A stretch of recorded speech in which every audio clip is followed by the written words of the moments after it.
TMO Online Television rates this program as TVMA. The content you are about to see contains graphic images some viewers may find disturbing.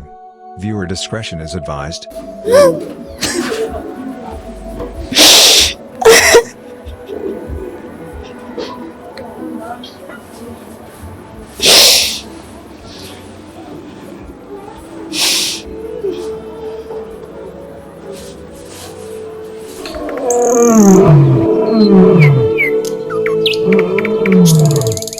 Mbaniriza mwena gye musinzira okubanga mulaba TMO Online Television. Bebaza akaseera ke mutuwa ne mutuwagira. Ntandise sibabuuzaako olw'ensonga tutandikidde mu mbeera ya nnaku. Programu eri yali efunyeemu obutali bulambulukufu tugikomezaawo. Kale omukyalo oyo gwe mulabye ennaku emujjudde ennaku z'omwezi nga tezinawera 14 Ogwokusatu omwaka 2021 teyali mu maziga ago ge mulabye. Nange ndo namutuukako ennaku z'omwezi nga 4 Ogwokuna yali Easter Sunday okusobola okukwata vidiyo eyo. Vidiyo eyo mugijjukira yanviirako obuzibu era nasibwa olw'okuba nti nno yalimu obutajja bulungi. Naye kaakati njisunsudde ne ngikomyawo. Vidiyo eno ekwata ku mukyalo oyo gwe mulaba ali mu maziga ag'okaabira omwana we oyo ayitibwa Nabirye Norini. Kaakati bingi nnyo bye nkuteredde ku vidiyo eno njagala tugibeereko ffenna ate tusobole okuba nga tugiggusiza wamu. Gavumenti yandibadde esalira oyo omuvubuka sinakumusalira musango ne bakwata naye ne bamubonereza nga bwe yatta banna ne bamutema.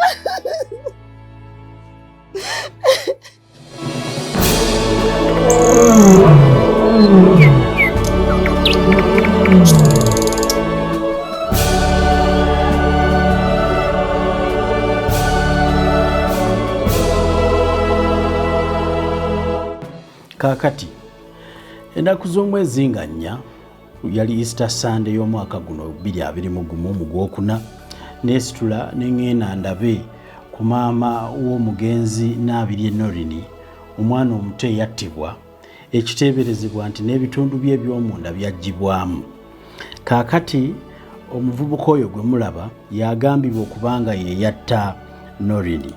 Omuvubuka oyo gwe mulaba yagambibwa okuba nti nno yatta Norini. Omuvubuka oyo mujja kumwetegereza bulungi nnyo okusinziira ku ripooti za poliisi.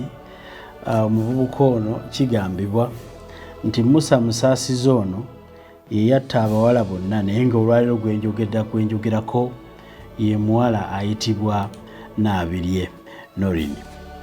Musa musaasizi ono okusinziira ku byogerwa nti yakwatibwa poliisi yamukwata olw'okumala okugattagatta byengenda okubanga mbagamba. Naye kale kakati bingi nnyo byekuteredde ku vidiyo eno tusobole okuba nga tugikwatira wamu ate naawe osobole okuba nga ogijjamu omulamwa. Abasinga mukijjukira nti oluvannyuma lwa 4 nayitibwa ku CID okwennyonnyolako olw'ebigambo ebyayitira mu vidiyo eno nebibaako bebitaasanyula. Naye ate we navaayo mu kwetonda kwange ne mbagamba sijja kubanga ndekerawo okulwanirira omukyalo ono eyafiirwa omwana we. Vidiyo eno ngitereezezza okusobola okulaga okunoonyereza okw'enjawulo okwekuusa ku nsonga eyaliwo ku olwo ne ngikomyawo mu ngeri ey'enjawulo. Musa musaasizi ne munno owa bodaboda bakwatibwa ne batwalibwa ekitali eyo era nga bano bavunaanibwa nti omu yatta omulala yayambako omulala mu kikolwa ky'okutta. Ono ng'ali muvuzi wa bodaboda ekigambibwa nti ate ye yavuganga emirambo eyo nanno mbadde sinaba kutuukayo.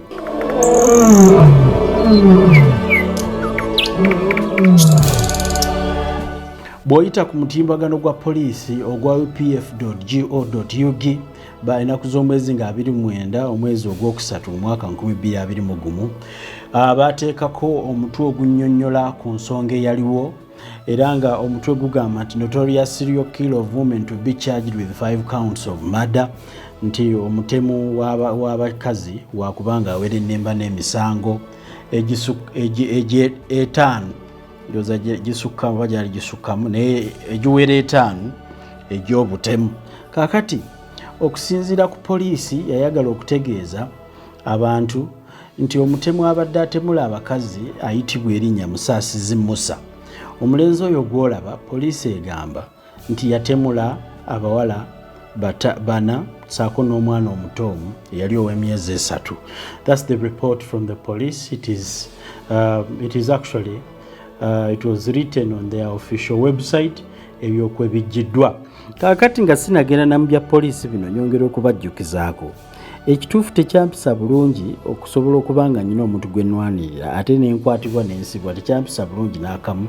Tina kaakati ezimu ku equipment zange bwe baakola house search zaasigalayo nkaluubiriddwa okuzijjayo naye mu bugubi nga ntudde wano we mutamanyi kubaweereza at least ngisijja kubanga nzisa omukka sijja kussa muliro mpaka nga abantu ffe bannamawulire abatono ennyo abaasigalawo abatagulirirwa kubanga tubuzaawo bye twogera eri abantu twasigala batono naye njagala okubajjukiza nti ate tukikolera mu kunyigirizibwa. Kale okunyigirizibwa okwo kukyannuma mu mutima naye nyina okuvaayo ne mbaweereza. Okuva ku olwo ensonga nzizeemu ne ngikuteekerateekera bulungi. Kaakati katugitandike. Poliisi yo bweti bwegamba ogenda tutegeera n'ensonga lwaki vidiyo eno njagadde njikole njikomyewo ate njikole njikomyewo nga njiyogeddemu obwerufu tusobole okuba nga tutegeeragana. Akalenzi ako ke mulaba Ssaako ne munne waako avuga bodaboda baatwalibwa ekitalya era ne bagamba nti baakola statement ne batwalibwa ekitalya bano nga bagamba nti bakkiriza okubanga batemu nti era be baatemula abawala bana Ssaako n'omwana omu. Omu ye yatemula omulala yayambako mu kikolwa ky'obutemu kubanga yasitulanga ebikutiya ebigambibwa nti mwe mwaberanga emirambo ng'oli amaze ogitta ne bagitwala egimu baagisuula nateeteeyo egimu baagisuula ku kikomera kya Masiro g'e Kasubi ebirala baagisuula walala nti ono ye yagivuganga ng'ayambako Musa Musaasizi oba abamu gwe baali bamanyi nga Uncle ow'emyaka 23. Binjagala oteekeko essira omuvubuka wa myaka 23 ekyo kimu. Omuvubuka yakwatanga emirambo n'agivuga mu budde bwa kafyu. Kigambibwa nti yalindanga obudde bwa kafyu n'avuga emirambo n'agijja mu nnyumba n'agitwala. Ekyo kyakubiri. Njagala mukyetegereze nnyo nti omuvubuka yakkiriza bukkiriza n'ensonga zino wammanga ze yawa okubanga tabali tusobole okutuuka ku kino. Kale programu eno twagadde tugibaweereze naawe omuzadde osobola okubanga byoyiga mbu olina abaana be abakuze nabo bagibeereko kubanga situtaddemu lyesitaza naye tutaddemu ebiyiga newankubadde nga ebimu biteesa. Okusinziira ku poliisi ennaku z'omwezi nga 29 ku mutimbagano bwabwe bagamba nti nno akalenzi kano ke bayita Musa Musaasizi akeyita Uncle ak'emyaka 23 kaali kabeera mu Mujomba zone Nakulabye mu Lubaga mu Kampala era nga kano kavunaanibwa emisango 5 egy'okutta abantu nga ko kennyini keewaako obujulizi ne bakakolako statement bakita extrajudicial statement. Kigambibwa nti ono okutta abantu yatandika ennaku z'omwezi nga 21 omwezi ogwokubiri omwaka ogwa 2021 muno mwe yattira kigambibwa nti muganzi we kyeyagamba nti yali muganzi we omuwala ayitibwa Makirini ahereza yalinayo wa myaka 23 era ng'ono yamuyita n'amutwala mu kaluumu ke ke yali apangise Nakulabye eno. Kigambibwa nti bano baali mu mukwano okumala omwaka mulamba. Kaakati nti ono bwe yatuukayo mu luumu ye n'amuteebereza nti alabika ayina omusajja omulala gw'ayagala era ng'ono nti yalaba mu ssimu ye nga yamuteekako erinnya Baby Boy nga lyasevinga ku nnamba y'essimu eyo. Kino tekyajja bulungi nti Musaasizi kyamunyiiza kwe kwongeza voliyumu ya music n'addira omuwala olwo n'amugwa mu bulago n'amutuga kye bayita strangling and stuffed the body in the suitcase. Bwe yamaliriza omulambo gw'ono n'aguteeka mu suitcase n'ayita owa bodaboda ayitibwa Kasayija, ndowooza ye Kasayija oba ye Kasayija ndowooza. Musa Musaasizi we naakulabye n'ayita Kasayija, Abdu Kasayija, erinnya ndijjukidde bulungi, n'ayita Abdu Kasayija. Ono Abdu Kasayija suitcase ne bagivuga ne bagitwala nateeteeyo ne bagisuulayo. Kakati Musaasizi n'agulayo amafuta g'ettaala oba kiyite parafiini, bukyalo twagayitanga g'ettaala, n'aguyiira omulambo n'agukumako omuliro. Poliisi kyegamba mu ngeri y'okubuza obujulizi, n'adda ku booda ne bamuzaayo n'akulabye. Kakati olwo lwali 21 Ogwokubiri. Tinga 13 Ogwokusatu omwaka 2021 yayita omuwala omulala yayitibwa Kansiime Viola. Ono nti yali yamuganza olwedde ng'alina olubuto, olw'okuba nti yamufunyisa olubuto yali amwegaanye. Ko bagenda mu maaso n'omukwano gwabwe, era omuwala ono yatuuka n'azaala nga baagalana ne Musaasizi. N'azaala omwana ataali wa Musaasizi, ye poliisi bwetyo bwegamba okusinziira ku mutimbagano gwabwe. Kansiime Viola yayagalana ne Musaasizi. Njagala ebintu ebyo bikwate bulungi nti ono yamuyita, ono muwala mu kujja najja yamuyita jje, simanyi oba byabagamba yali abeerawa kubanga kyogerwa nti ate nannyini lubuto yali alwegaanya. So kigambibwa nti yamuyita najja n'omwana we ow'emyezi 3. Kaakati nti ono bwe yatuuka mu room, story eri efaanaganamu ng'eyooli, nti bwe yatuuka mu room yali alina omuntu gw'ayogera naye ku ssimu. Ono Musaasizi kyagamba nti yali ayogera n'abasajja balala.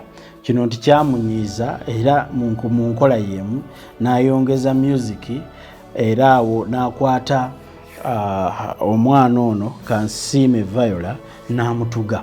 Bwe yamaliriza n'akwata omwana we w'emyezi 3 naye n'amutuga n'amutta. So bw'amala okubatta n'akwata omulambo gw'omwana omuto n'aguteeka mu bbaaga ya laptop, poliisi yo bwegamba, n'agutwala n'agusuula okuliraana Bativa Hotel mu Makerere Kivvulu.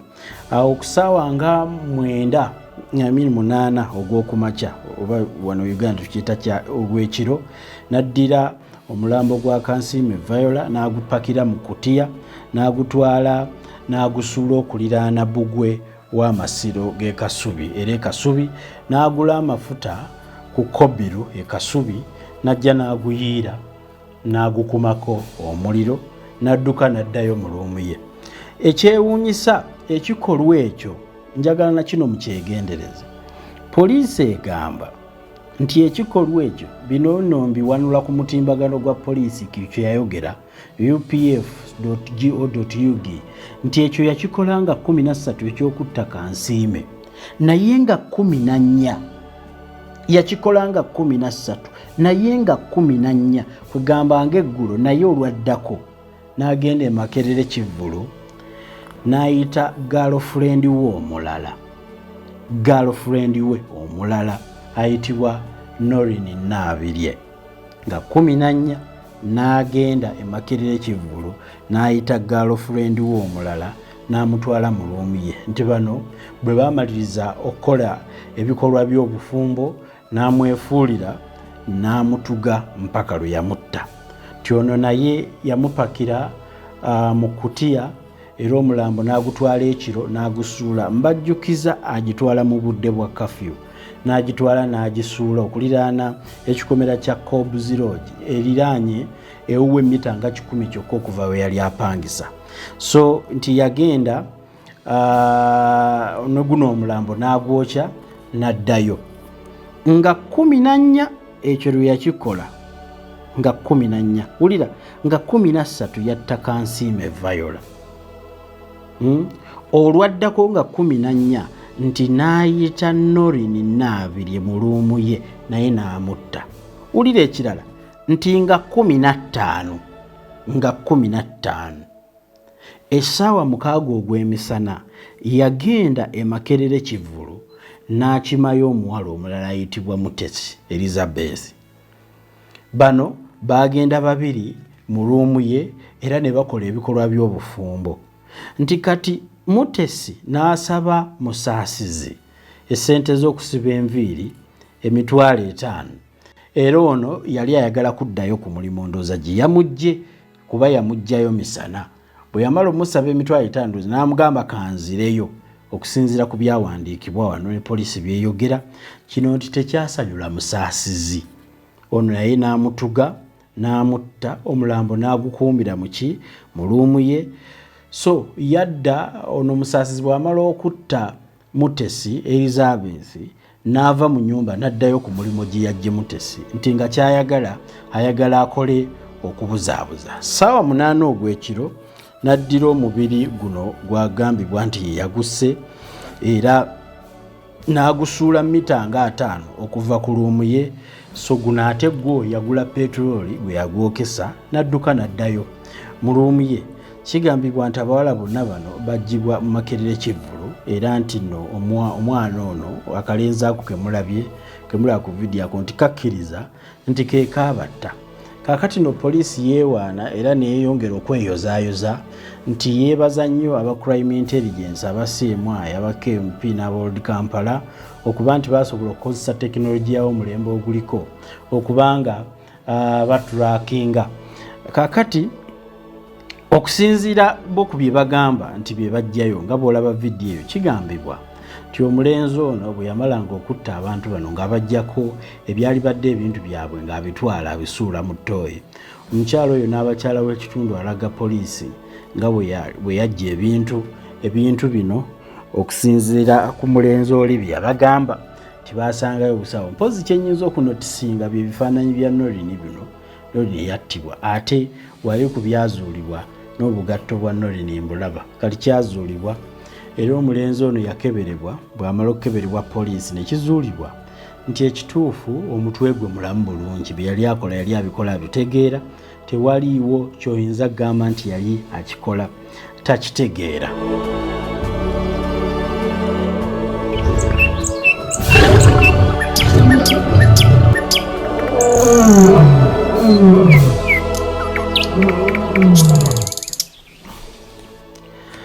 Kaakati eriyo eripooti ya poliisi ndowooza byenjagadde mwegendereze mubiwulidde.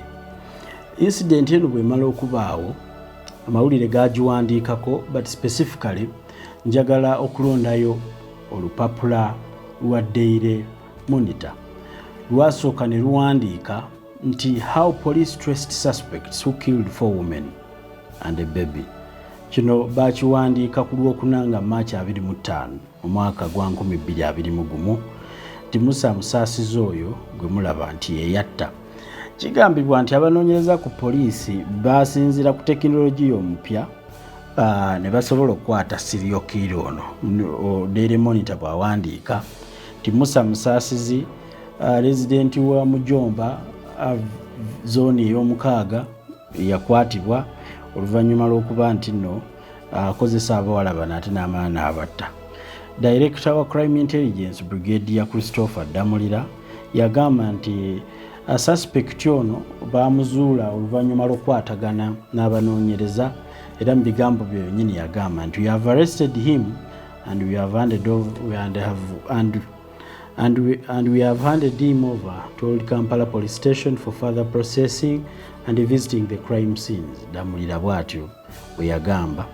Okusinziira nti abana baali bakoze eki bali identified.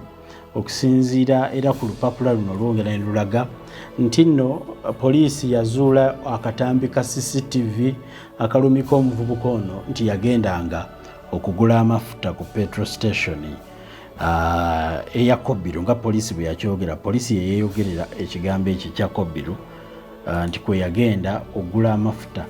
Osinziira ku gundi nti bo baakijja mu footage.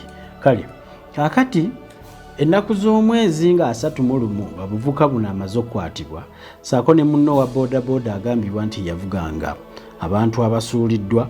Bwe tutunuulira ensonga eno njagala era okubaako kye tunootinga.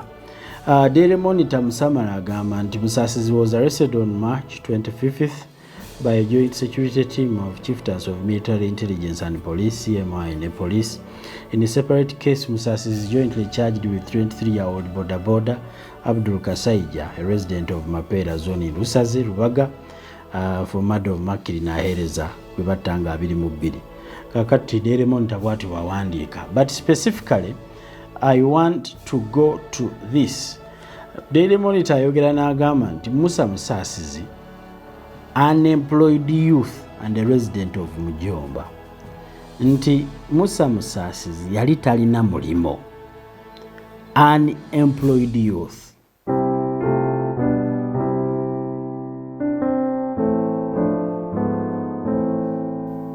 Yali talina mulimo. Ekigambo ekyo nakyo tukole ki tujja kubanga tukyesibako. Munne yalina omulimo gwa kuvuga boda boda ono Abdu Kasayija yalina omulimo gwa kuvuga boda boda nti naye ye Musa Musaasizi teyalina mulimo. Olwo nkwotinga lupapula lwa Daily Monitor. Njagala okutunuulira ensonga eno ate mu ngeri endala. Ebigambo bya maama Norini mulimu ekigambo ekirala. Ekigambo kino kigamba nti abaaliwo ng'omuvubuka ono akwatibwa. Abaaliwo era ne maama Norini mu bigambo byagamba nti yawulira abantu abaaliwo nga bagamba nti omuvubuka ono yayogera lwatu n'okusinziira ku interviews ezizze zibaawo n'abatuuze. Omulambo gwasooka okusangibwa ogw'omwana gwasangibwa nti tekuli mutwe nga n'ebitundu by'omunda tebiriimu.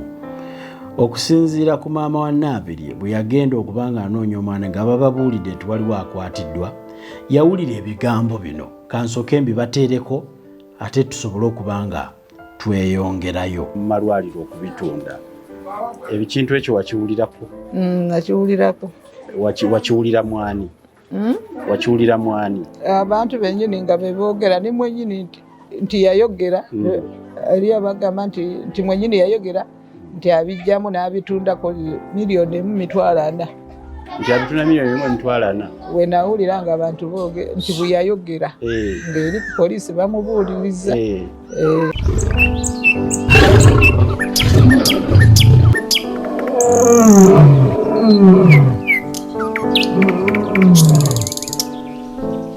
Okusinziira ku bigambo bya maama Norini byawulira kigambibwa nti omuvubuka ono abantu bano yabattanga n'abajjamu ogani zaabwe ez'omunda nti era yeye kennyini yakyeyogerera n'agamba nti abajjamu organizi n'azitunda $1,400,000 nti ze yatunda organizi ze yajja mu Norini.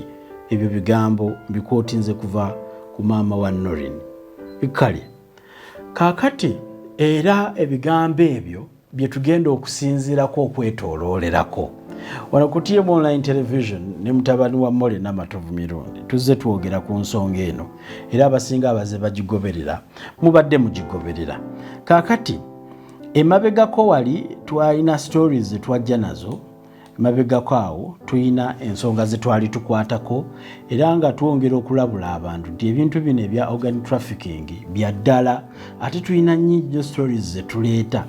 Kankubadde nga tukolera mu kutiisibwa n'okutya kubyogerako naye ate tekitulemesa kubanga nga bwe ndakugambye wali ab'amawulire abatagulwa twasigala batono. Emirimu gino twewe ensonga ne tugigobako dhani okulindirira okusindiikirizibwa n'okutiisibwa. Kale bannange kamera zange zaatwalibwa okuva we nakola story eno. Oluusi neerabira okugamba abantu bansondere naye ekyo nakyo nakiyisaawo nga mmaze emboozi eno kuba ya nnaku. Ennaku eri mu vidiyo eno eyoza lumonde. Kale naye vidiyo eno tugikomezaawo bukomya abaagirabako mwongere okubanga ku luno ate esunsuddwamu. Ekitongole ky'amawanga amakadde United Nations kyaweereza obubaka obutulabula ffenna wamu okwerinda abantu abagufudde omugano okukwata abantu ne bajjamu organizi zaabwe ne bazitunda. Ekitongole kino kyongera ne kikkaatiriza nti oluusi abamu abagibwamu organizi baba beesiimidde naye ng'abasinga n'abalala obungi muzzeemu ate obusuubuzi. Mu kiwandiiko ekyali ku mukutu gwabwe by the moment ekyembalago ogwo mukutu gwa United Nations, organ trafficking, the transplantation of health organs into persons whose organs have failed, improves and saves thousands of lives every year, but the demand for organs has outstripped supply, creating an underground market for illicitly obtained organs. Nti okujja ebitundu by'abantu ebimu ne babiteeka mu balala kiyambako okukuuma obulamu bwabo baba bitaddemu, naye era ne kiyambako okubanga kiwonya obulamu bw'abantu 1000. Naye ennaku zino obwetaavu bwa organs z'abantu bulinye waggulu ne busukka ne ku ddaala supply ne lisukka ne kubaawo kw'ebintu ebyo, nti byo bye beetaaga tebiriiwo, ababyetaaga be bangi. Kino ne kireeterawo obutali bulambulukufu mu kubinoonya. Disparate situations of both recipients and donors create an avenue ready for exploitation by international organ trafficking syndicates.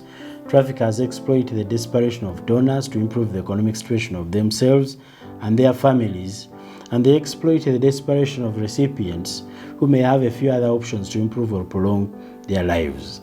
Nti embeera eno ereeteddewo okubanga abeetaaga ebintu bino already akatale weekali akaabyo, era ne bireeta ba syndicate abamenyi b'amateeka abali organized abakolera mu bumenyi bw'amateeka ab'ensi yonna bonna kati organize bazinoonya. Kino kireetedde okuleetawo obutali bulambulukufu mu bantu n'okubabuzaabuza saa olw'okuba nti abamu baba banoonya organize kuyimirizaawo bulamu ng'ate abalala banoonya bitundu by'abantu kujja mu bwavu kuyimirizaawo famire zaabwe. Like other victims of trafficking in persons, those who fell prey to traffickers for the purpose of organ removal may be vulnerable by virtue of poverty. For instance, one factor is distinct in this form of trafficking in persons is the profile of the culprits. While some may live solely from criminal trafficking activities, others may be doctors, nurses, ambulance drivers, and healthcare professionals who are involved in the legitimate activities when they are not participating in trafficking in persons for the purpose of organ removal. Kati abanoonya ebintu bino ke bazze babeere bangi. Abantu abagwa mu butego bw'abantu bano basusse nabo obungi. Ekisinga okubasuulamu ekitongole ky'amawanga amagatte ekyogerako bwavu. Nti ate abasinga babuzaabuzibwa kubanga abantu abeenyigira mu bintu bino ate mu biseera byabwe ebitali byakwenyigira mu bintu bino baba n'emirimu emirala. Abasinga basawo, abalala bannansi, ndowooza nnansi kyafuuka kya Luganda, abalala bavuga ambulensi, abalala be bano aba bulijjo abasawo abamanyiddwa era nga bali professional mulimo guno. Osanga ng'obasanga nti oli tekikuzibuwalira kubeesiga naye ate nga bali mu kikolwa ekibi. Kakati the transition organized crime syndicates are involved in trafficking people for the purpose of organ removal and the organs themselves, and trafficking in persons. Protocol supplementing transition organized crime convention includes trafficking in person for the purpose of organ removal. Kakati ekitongole bwe kityo bwe kyatulabula.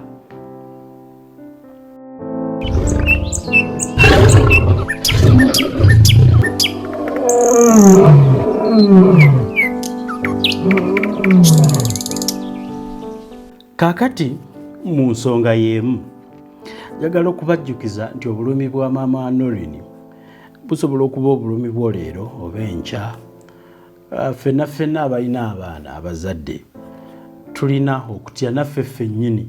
Oyinza okulowooza ku muzadde naye naffe ffennyini ensi eno gye buva ne gye bulaga. Osobola okugenda mu ddwaliro ku myaka gyo gy'okyalina n'osangibwamu ebintu ebyo nno bingi. Programu eno nagigyeko comments wansi. Nsaba buli omu ebintu bino ebya organ traffickers nabo bennyini bajja ne balaba vidiyo zino ne bakola comments basobole okutomeza okuwulira ebirowoozo byammwe. Nkusaba ogende ku namba zaffe eziri official eza TMO Online Television onteereyo ekirowoozo muzimanye eza WhatsApp. Genda ku WhatsApp okole discussion nange oba olabe programu eno. Nkimanyi nabo bajja kujja naye at least oli tajja kusobola kumanya nti ono gundi ne gundi bakomentinze. Abasinga musiriko commentinga ne mutulemesa okubafunako amagezi ag'enjawulo lwakutya n'okubanga mwekengera. Kaakati emboozi nagigyeko comments, nsaba comments ogende uziteeke ku namba zaffe ze tukozesa wano ku TMO ku lwa feedback. Ekitongole ky'amawanga amagatte ekyennyini kirina empapula ze kyawandiika nga zigincho kinnyonnyola ku kikolwa kino eky'okujjamu oganiza abantu, era nga ekiwandiiko kino kyajja ne tukifunako copy. Conference of Parties to the United Nations Convention Against Transitional Organized Crime.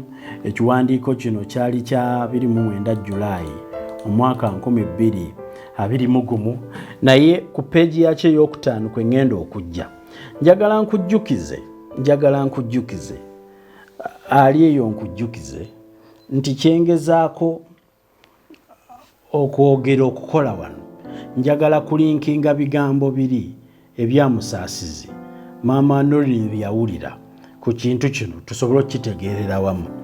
Nga mutunuulira akalenzaako, mulowooza akalenzaako kalina obusobozi obusala omuntu ne kamugjamu organize ne kazitwala, mulowooza ddala akalenzaako kayinza okutta omuntu?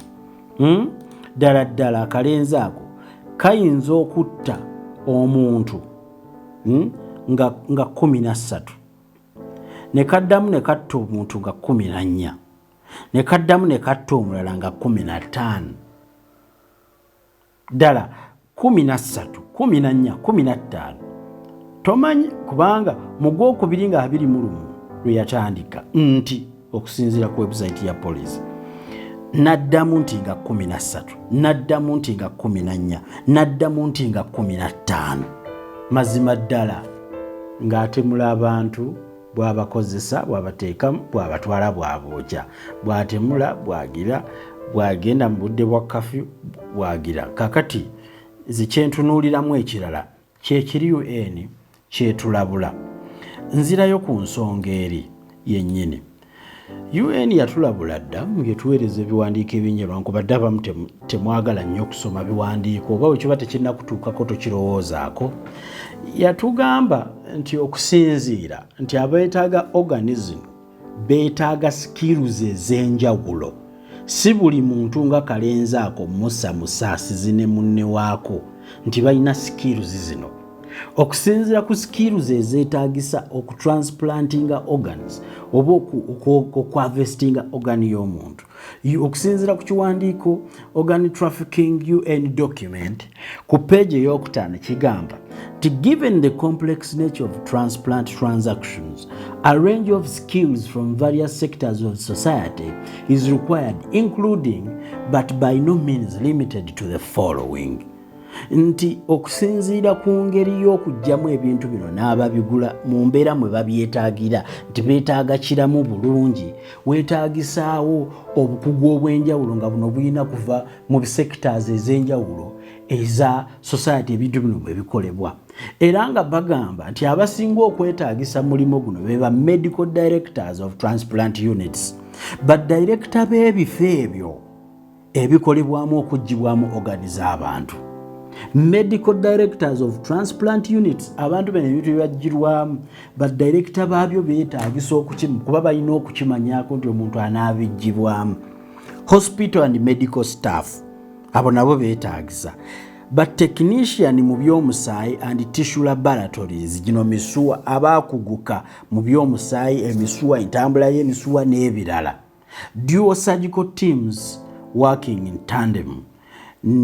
Nephrologists, post-operative nurses, banansi abeetaagisa ng'omuntu amaze okulongoosebwa, travel agents and tour operators to organize travel passports and visas. Waliwo abamu abatwala abalamu n'abamutwala mu ddwaliro organize bazimujjakirako eyo. Kati abamu weetaagisaamu ba travel agents, ba tour operators, medical insurance agents, organ hunters.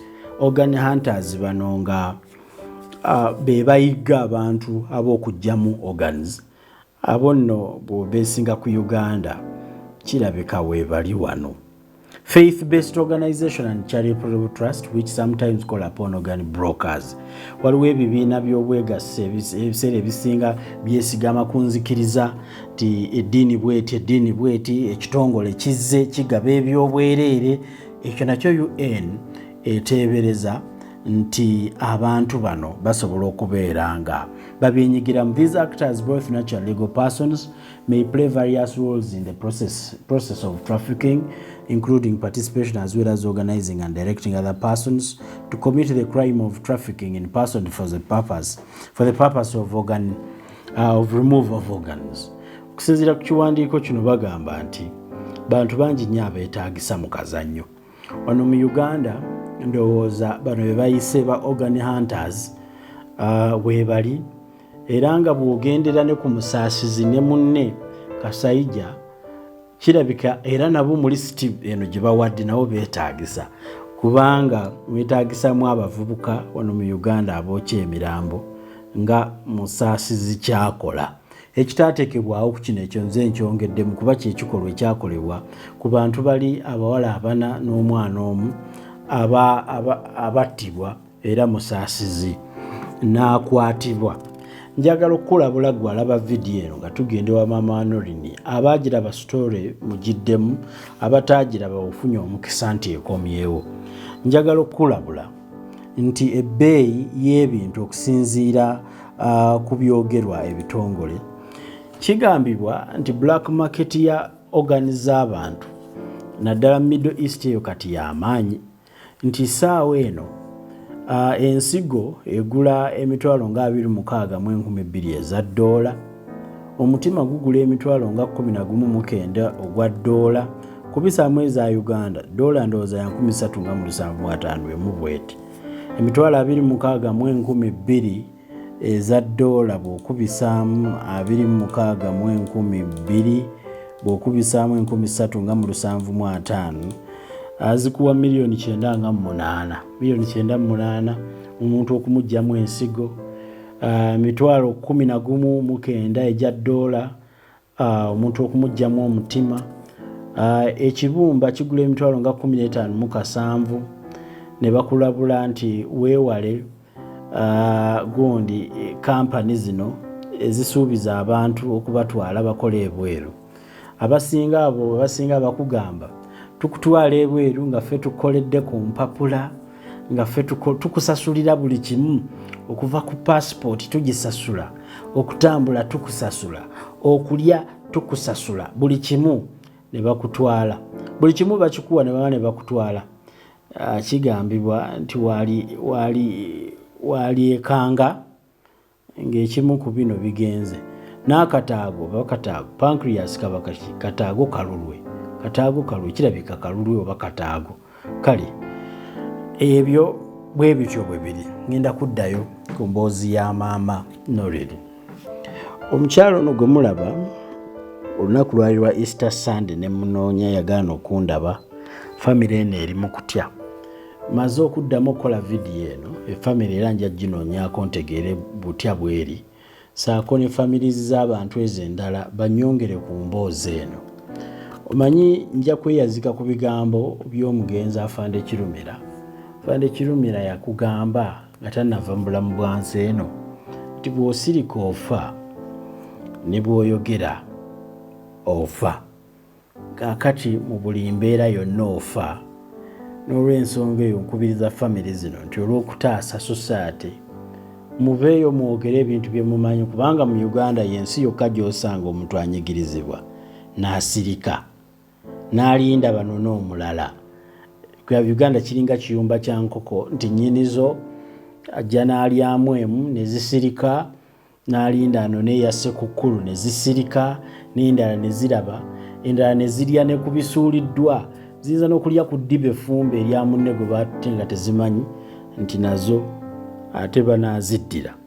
Okusinziira ku bigambo ebyo kwe ŋŋenda okutandikira, tubeere nga tudda ku mboozi ya maama Norini ono mugiddemu, ate tusobole okuyiiya ekyokukolera embeera egudde mu ggwanga lyaffe. Buli kimu kituyigga. Naye kale kantandike maama Norini ono tulabe yannyonnyola Norini omwana we yafa atya, byatandika bitya, biki bye yawulira? Naawe alina omwana, emboozi endowooza ejja kusobola okukuyamba. Kale kaŋŋende butereevu.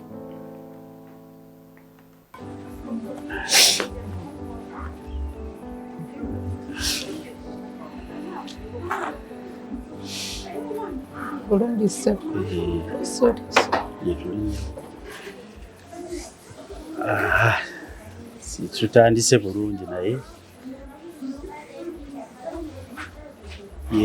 embeera eri etya?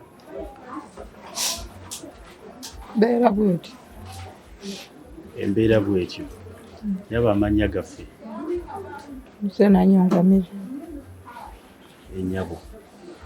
Badde tusaba okutubuulirako ku bulumi bw'omwana wo buno n'ekyomanyi ku ngeri omwana wo gye yakuva ku maaso, kuba naffe tuze tugoberera bitono bitono nga ne bannaffe abakwasisa obuyinza be twabuuzizzaako ng'ebimu boogerako bitono nnyo, nga n'abamu oluusi beefuula abatamanyi, n'abamu beebuzaabuza. Kirabika ng'ensonga eno eyabalemerera okwogerako. Omwana wo nnyabo baadde bamuyitaani? Badde bamuyita Naabiri Ennoola. Naabiri Ennoola. Wategeera ddi nti omwana wo naakubuzeeko? Lwali lwa Sande nga 14. Twali tuli wano waka nga tumaze okufumba kyemisana. Ati ninzijjula emmere. N'ayita yali aveeyo ku kkubo mu mikwano gye. N'ayitawo n'agenda mu buliri bwe. Ningamba munne nimugamba muweerezeeko emmere. N'agamba mugira mugiwumuzaako awo. Kati bwe yamala n'avaayo mu buliri.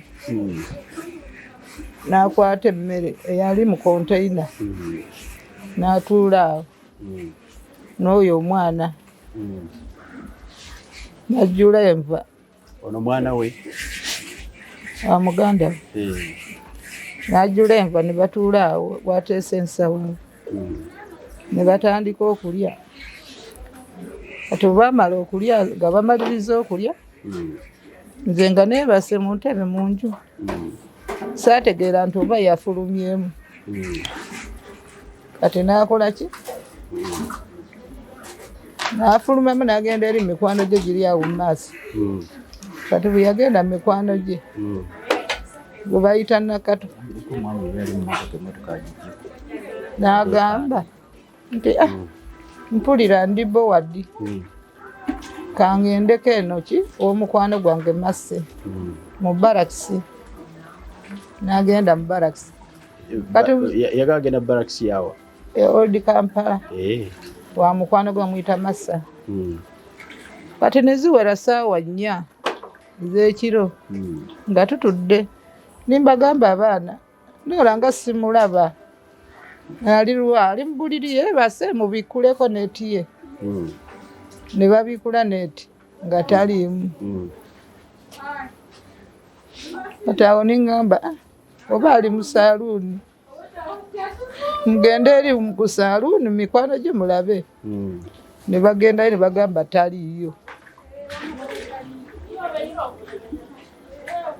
Kati awo nubukya nindowooza nti obaana ne tutuulatuulako awo mu ntebe kumakya nga nfuluma nga mbuuza banneko nze Noola yakomyewo ekiro. Ne bagamba taliimu. Teyayogera wa mukwano gwe gy'agenda mu barakisi? Yayogerawo ni mukwano gwe n'agamba agenda mu barakisi, awulira ali bowadi. Mukwano gwe bw'ati bwe yaŋŋamba. Nakato.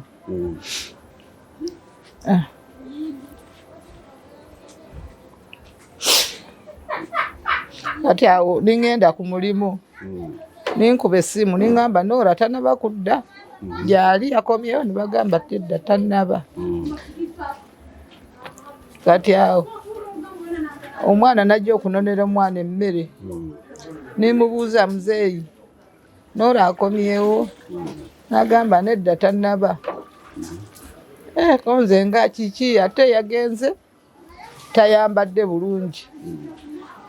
kati ekitutegeeza nti taliiwo buli bwagenda mu mikwano gye agenda n'ekyajja kyajja yagireko eri awo niŋŋamba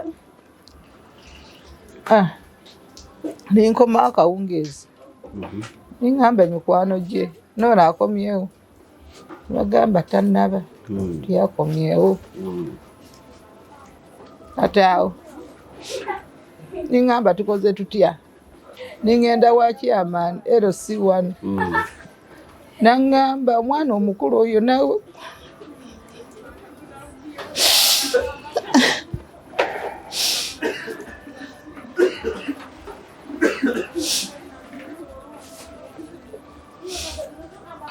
naŋŋamba omwana omukulu oyo naawe gw'onnoonya ayinza okuba yagenze mu basajja be nimugamba omuntu agenda mu basajja tayambalako bulungi naye nga bweyabadde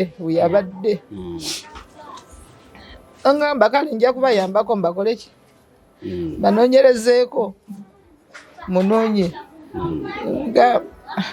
naŋŋamba kale gwegeddayo webaka naŋŋamba kale bw'oba tomatidde genda ku poliisi kati ningenda ku poliisi nga abapoliisi bali bize nnyo nga bodaboda bungi awo ninkomawo wagenda ku poliisi y'oli Kampala wano Kagugube ninkomawo waka ninzirayo saawa 4 gw'ekiro nimbabuulira ne bampa reference kati kuva ku olwo nga tunoonya tukuba ku simu teriiko essimu bwebeerako neeyitamu bagikwata naye nga tiboogera olwono kumande tukuba essimu waliwo wayisewo ennaku mmeka anti olwo lwali lwa mande yabula ku sande nga 14 awo 15 kati awo olwokubiri essimu kweri bagikuba kweri kati awo n'atandika okusindika message n'agamba abantu amoke ndyoke naye nga tayogera nga twagala agambe alo kubanga muntu mukulu kasita agamba nti alo gyendi bulungi naye si byakusindika message naye nga tewakola ki nga tayogera oli yaweereza buweereza message akuliko ekigambo amoke yakiweereza abantu nga 5 kati awo netugenda mu maaso nga tunoonya ninkubira taata w'essimu nimugamba nedda sooka ojje kubanga kino omuntu tayogera singa ayogera gamba kale ningamba ate waliyo gye nabuuziza ne bagamba nti waliyo omuwala yabula naye baasindikanga ki zi message naye nga taliyo sooka ojje taata we najja kati bwe yajja n'agenda mu print out yagenda mu print out n'agamba print out zifuluma ddi ku mande olwo lwali lwakutaano kati ku mande n'agenda mu print out bwe yagenda mu print out ekyasinga okutumalamu amaanyi nga gundi network esoma kiwuunya kiwuunya nankulabye ne wano ku nitugamba yali mu ddwaliro bwe bakebera w'essimu we yabaddeko oba weeri nga balaba nekiwuunya nga yebbiri weeragize we yagenze namuno mu kibulu kitegeeza we yali esoma yali eva wano anti kati omutemu bwe yamutta n'asigaza essimu kati essimu yekola ki eraga nga bw'atambula kati ekyasinga okutumalamu amaanyi nga essimu ya Noora baamala ne bagijjamu layini ne bagiteeka mu gundi ndala ne bateekamu layini ndala awo ziri 8 gw'ekiro ku bande 15 8 ogw'ekiro olukeesa ku sande bukye bande kati eyo essimu ng'ekubira 99 saawa 8 gw'ekiro kati nitugamba kati 99 saawa 8 gw'ekiro yali ekubange baali boogera nga bagamba ki ku ssimu y'ono Noora nti bayogerera dakiika 45 nga kuba ku 99 bamalira kikanga 45 nga boogera naye nga bagijjemu layini batuuzizaamu endala yeyogera elayini eyo no bagijjemu nga boogera ne 99 ekiro ati awo tugamba nedda kati bano ne bakola ki ne bagamba katugende tulabe ki ku mawulire nankula gundi ku kamera nankulabye bataata be ne bagenda mu kamera nankulabye ati awo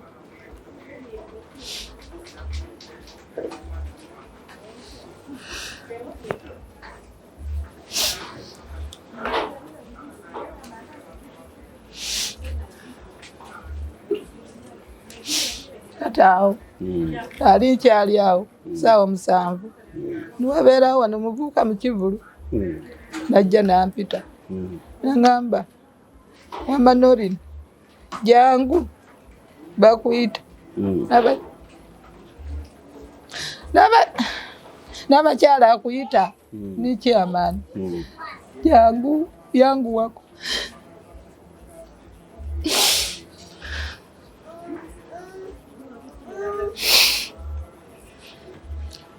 ninziruka ninvaayo kati bunavaayo nibatwala eri wanabakyala niwaliyo n'omwami omulala naŋŋamba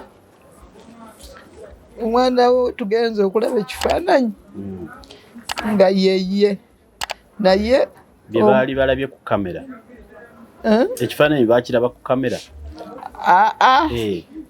kati baawulira nti waliwo omwana yabuze kati saategeera omuvubuka nga baamukutte ne bagamba tugenze ewaka ewammwe ne batulaga ekifaananyi nga ekifaananyi kyekyo omuvubuka gwe yatta kati gwegenda kole ki oba osobola naye twagala obeere mugumu oyo muvubuka ali Old Kampala mu ofiisi zino za crime genda mu ofiisi za crime n'abataata be tubakubidde essimu ne tugenda mu ofiisi za crime ne baŋŋamba gwe tojja bisobola nindekayo baddadi kati baddadi be ne basigalayo nga banoonyereza nga bababuulira ekituufu ne babatwalawa paka ne babatwala e Mulago balabe ekiriyo kati omuvubuka ne bamubuuza nti batwala ekifaananyi kye ne bamubuuza ono omuwala omumanyi n'agamba oyo Norini nze namutta ye kennyini omukwate agamba oyo Norini nze namutta ne bamugamba ate abawala abalala n'agamba n'abo abalala nze nabatta n'ow'omwana nze namutta kati nga bagamba nti yakatta abawala banna n'omwana kakati ye mu kumubuuza awo baali bamubuuliza ku gundi ku poliisi mu crime bano okufuna information bano okufuna information ye bagimugiramu akyali ku crime ku poliisi eri ku poliisi yali mu kkomera nti kati kyekyabatwala e Mulago ekyabatwala e Mulago nga abapoliisi bagamba babadde banoonya banoonya nanyini ki egyo emirambo egiriyo emirambo bagamba bagijjawa emirambo bagijja nti nankulabye nga yena yamwokya bagamba nga tosobola kumutegeera naye bategerera ku gumu taata we yategerera ku Linnyo n'amanyo nago omutemu yali yagajjamu naye nga yaleka mulimu yategerera wano ku bubiri wano bwe yali yakola bugundi buno dread naye nga bwasiirira naye nga bwebuli bwasigalako butonotono nga tubwavaako okongokako kwe yategeerera waliwo lipooti poliisi gye yabawa yatunula mu nsonga z'omwana wo poliisi yabawaddeyoko ku lipooti yonna anti kati bo bagamba ki bamusiba ali mu kkomera kati nze tebanakumpita kuwaayo gundi statement bwebanampita nga ngenda bakyamubuulirizaako oba simanyi. Naye ye ono bwe bamubuuza ku bye bagambako omwana we yamuttira ki? Ye kyagamba yamuttira ki? Awo simanyi byaddamu. Waliwo bye twawulira oluvannyuma lukwata abantu abo nti abantu bano babatta ne babajjamu ebintu byabwe eby'omunda okubitwala mu malwaliro okubitunda. Ebikintu ekyo wakiwulirako? Nakiwulirako. Wakiwulira mwani? Wakiwulira mwani? Abantu bennyini nga beboogera ne mwennyini nti yayogera eri abagamba nti mwennyini yayogera nti abijjamu n'abitundako $1,400,000. Nti abitunda $1,400,000? We nawulira nga abantu boogera nti bwe yayogera ng'eri poliisi bamubuuliriza. Abiguza ali? Ani gw'abitwalira ye yamwogera? Simanyi anti simanyi ze siwuliziganya nabo. Okay. Taata tusobola okwogeramuko naye kuba ye yali wali mu kubuuza omuntu ono? Taliiwo anti ye yazzeeyo ku mulimu. Kale kaakati maama simanyi osuubira ebintu bino engeri gye babikuttemu obisuubiramu obwenkanya? Simanyi. Kubanga ogenda n'obeera omuntu n'akola ekikolwa kinene bwe kityo naye oluvannyuma n'olaba nga bamutadde kati ng'oyo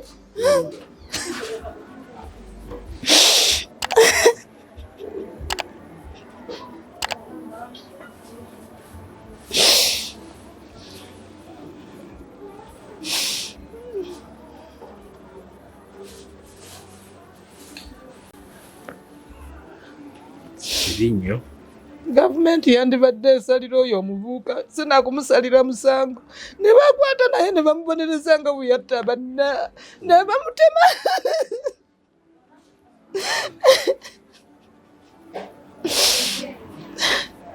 Kubanga kati bwe baba bamutadde ajja kumalawo abanna b'abantu abasigaddewo. Naye ne bamuwa kibonerezo nga kiyawa banne kyatta banne naye ne bamutta. N'abo abamutuma nabo ne bakola ki ne babatta. Naye si kumuta ne bamulekerezaawo n'atandika okutaayaaya ku nsi. Kubanga abaana bayatta baali tebalina misango. Kati maama weebeezaawo otya? Obulamu bubadde obubeezaawo otya? Kuki? Ngamba ggwe mu mbeera ey'obulamu abaana bo balabiridde otya obbakuza okubatuusa nga Norini we yali?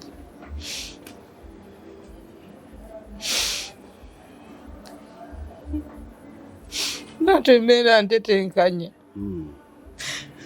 ng'omuntu bumulamu bw'abeera n'otetenkanya n'olaba nti fiizi abaana baweereredde,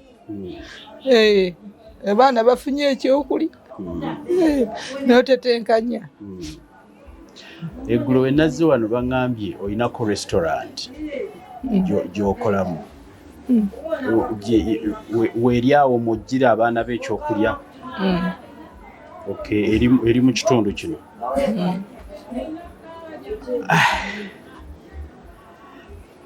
Ero si yakuyamba etya ey'omu kitundu? Oba yo yakoma kugamba nti oyo mwana okyamunoonya? Waliwo obuyambi bwe baateekawo okuyambako okuzuula omwana wo gy'ali?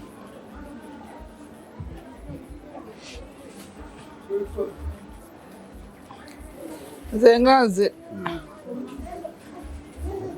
saalaba nti ki kubanga omufu bwe baamuzuula baatusonderayo kaawo ku mabugo.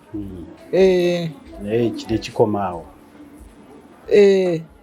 Omwana wo ebitundu bino bye baagira mwabitwala ne mubiziika? Abasawo ne poliisi baabibawa ne mugenda okuziika? Ebitundu ki? Eŋŋamba ono gwe baali bookyezza. Ye baamwokya guno omukono gwe gwajja ne gukoma wano. Gundi omutemu yamutemula n'amubaaga bw'ati. n'amuggyamu obwongo n'amwokya kati bwe yasirira n'asirira mukono ne gusigalako ekitundu naye byonna ebitundu byaliko wano mu kifuba yamubaaga ebyomunda n'abiggyamu n'amubajjulamu ekitundu ekyasigalawo mwakiziika yamubajjula bw'ati n'asigala nga yenna mulamba yamubajjulamu wakati ate ne baddamu ne bayisaamu ewuuzi bw'ati bagatte baddamu ne batunga naye nga buuzi bayisayisaamu buyisa kugattawo then n'amala n'ayokya anti yali yamwokya guno omukono gwe gwasiirira ne gukoma wano n'amusalako ennyindo n'amuggyamu amaaso n'amuggyamu n'amannyo n'amaaso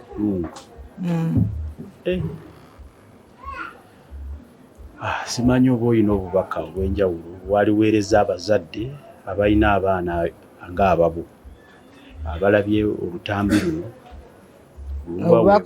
tubutwale obubaka bwe nnyina ku bazadde bannange abalina abaana kaabe nti wa bulenzi oba wa buwala kubakuumira ddala ate n'okubanga omwana omuwala nga tava mu maka nga tasiibudde kaabe mukulu kaabe muto n'okubalabiriza oba agenze mu kuzannya totwala budde nga tomulabye olina okunoonya olina okubuuza aliwa n'onoonya kaabe nti balenzi kubanga naye balenzi kati nabo bakola ki babasaddaaka mukuume abaana buli omu waali akuume omwana we kaabe banaabasoma balina okudda mu budde bwaba takomyewo mu budde womusuubirako okudda olina okuba ku ssimu kusomera ogenda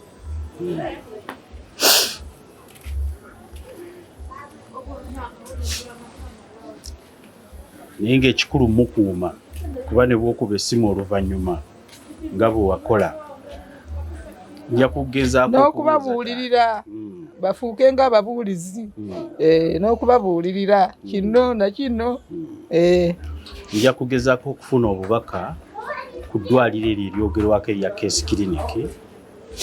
Simanyi oba lyo mwafunayoko obubaka obubabuulira lwaki essimu y'omwana wo yalabikirako mu Case Clinic. Anti kati ebyo bibeera bya poliisi kubanga namulaba bagamba nti waliyo bwe bamulaba nga bamututteyo eyebeera bya gundi bya poliisi nga banoonyereza tibibeera byaffe. Naye nga maama ndowooza bwe baali baddeko we batuuka baali baddeko kye bakubuulira kuba ddembe eryo nga maama w'omwana okufuna okumanyisibwa newankubadde omwana wo akuvudde ku maaso naye ddembe ly'okufuna okumanyisibwa ku biba bigenda mu maaso mu kunoonyereza kuba naawe olina okubeera mu kunoonyereza okwo osobole okubawa obubaka obuyinza obbayambako okutuukira ddala ku nsonga eyo. Simanyi oba bakitwala nga nsonga nkulu oba babuulira taata. Kirabika babuulira taata. Kale nnyabo kale ssebo we bali kukkiriza n'oyogerako naffe tukusaasiddeko newankubadde leero olunaku lw'amazuukira otusaasire tugenda kufuba okulaba nga tukwegattako okunoonyereza newankubadde omwana wo tuyinza obutamukomyawo naye atisiti ofuna obwenkanya mu nsonga eyo tujja kugigoberera ate tetujja kugivaako paka nga tufunye okumanyisibwa. Kale tukwagaliza mirembe nnyabo. Amiina.